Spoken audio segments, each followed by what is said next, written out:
ভাই রে ভাই, কি দেখলাম এটা আমি। বিশ্বাস করেন রাসেল ভাই, শাকিব ভাই তুফান মুভি দেখার পর ভাবছিলাম এটা হয়তো আমাদের শাকিব ভাইয়ের ক্যারিয়ারের সেরা একটা মুভি, যেটা সে ইতিমধ্যেই করে ফেলছে। কিন্তু বরবাদের এই টিজারটা দেখার পর আমার মুখ বন্ধ হয়ে গেছে। আজকে আমি ফারাবি আবারও বলতেছি, আমাদের শাকিব ভাইকে কোনো লিমিটেশনের মধ্যে আটকায় রাখা পসিবল না। দিন দিন সে তার নিজেকেই আরো ছাড়িয়ে যাচ্ছে। বরবাদ মুভির টিজারে সে আবার অপমান করে দিল। ভাই রে ভাই, পুরা আগুন ধরাই দিছে।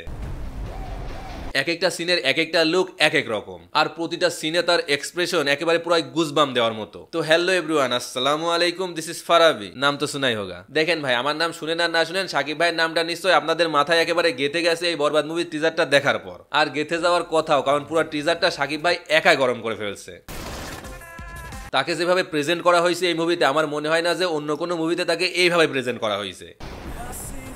একজন ড্রাগ অ্যাডিক্টেড রেপিস্ট, পুরাই নেগেটিভ একটা ক্যারেক্টার। কেউ পছন্দ করে না, এমনকি তার মাও না। টিজারের শুরু যে ভয়েসটা, ওইটা শুনলে বোঝা যায়। তোমার ছেলের বাবা হয়ে এতটুকু। আচ্ছা, শাকিব ভাইরে নিয়ে কথা বলতেছি, তার আগে বাকি ক্যারেক্টারগুলোরে নিয়ে একটু কথা বলা যাক। প্রথমেই আমাদের মিশা সওদাগর কাকাকে নিয়ে একটু বলতে চাই। বিশ্বাস করেন আপনারা, আমার মনে হয় যে এরকম লোকে আমি তারে ফার্স্ট টাইম দেখলাম। পুরাই একটা ম্যাসিউর ক্যারেক্টার মনে হচ্ছে। টিজারটা দেখে যতটুকু বুঝলাম, হয়তো এই মুভিতে মিশা সওদাগর শাকিব ভাইয়ের বাবার ক্যারেক্টার প্লে করতে যাচ্ছে। আর ডিরেক্টর সাহেব তার যে লুকটা দিছে, বিশ্বাস করেন যায় এই ক্যারেক্টারের সাথে যায়।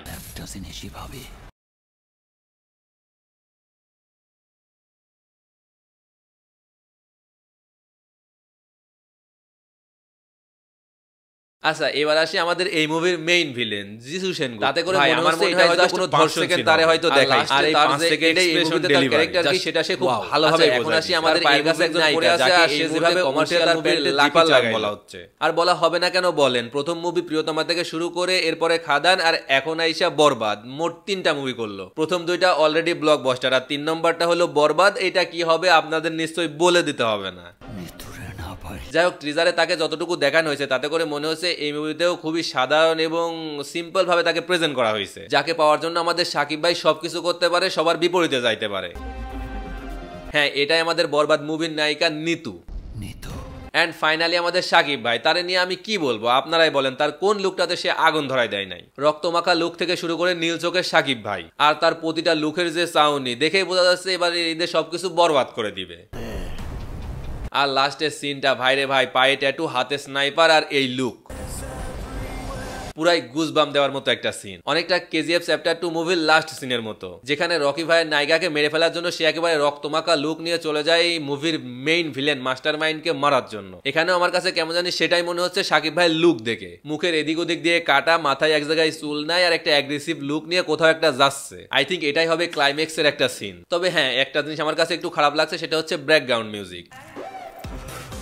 সত্যি বলতে ব্যাকগ্রাউন্ড মিউজিক যথেষ্ট ভালো ছিল, তবে ব্যাকগ্রাউন্ড মিউজিকগুলো কেমন জানি শুরু হতে যায় থেমে যাচ্ছিল। এই জিনিসটা আমার কাছে শুনতে কেমন জানি একটু অকওয়ার্ড ফিল লাগতেছিল, মানে ওই ফিলটা পাচ্ছিলাম না। ব্যাকগ্রাউন্ড মিউজিকে যে ফিলটা পাওয়া উচিত সেই ফিলটা পাচ্ছিলাম না। হ্যাঁ, হয়তো মুভিতে এই ব্যাকগ্রাউন্ড মিউজিকগুলোর অ্যাকচুয়াল ফিলটা নিতে পারবো। যাই হোক, অ্যাট লাস্ট একটা কথাই বলবো, এই টিজারটা আমাকে সম্পূর্ণরূপে স্যাটিসফাই করতে পারছে। আপনাদের কাছে কেমন লাগছে অবশ্যই কমেন্টে জানাতে পারেন। শাকিব ভাইয়ের কোন লুকটা আপনাদের সব থেকে বেশি ভালো লাগছে সেটাও কমেন্টে জানাতে পারেন। আর হ্যাঁ, মুভিটা দেখার জন্য কে কে ওয়েট করছেন সেটাও কিন্তু কমেন্টে বলে দিবে। আর মুভিটা কি আসলেই অন্য সব মুভিকে ছাড়িয়ে যাবে, এটা আপনাদের কাছে কি মনে হয় সেটাও কমেন্টে জানিয়ে দিতে পারেন। আর হ্যাঁ, ভিডিওটা এই পর্যন্তই। সবাই ভালো থাকবেন, সুস্থ থাকবেন। ভিডিওটা কেমন লাগলো অবশ্যই কমেন্ট করে জানাবেন। ভালো লাগলে একটা লাইক মেরে দিবেন, আর না লাগলে this channel is very important আছে, সাবস্ক্রাইব করা লাগবে। ভিডিওটা দেখছেন এতটুকু না, তবে নামটা মনে রাখেন, ফারাবি।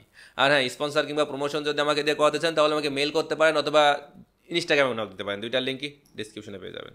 তো বিদায় বন্ধুরা, আল্লাহ হাফেজ।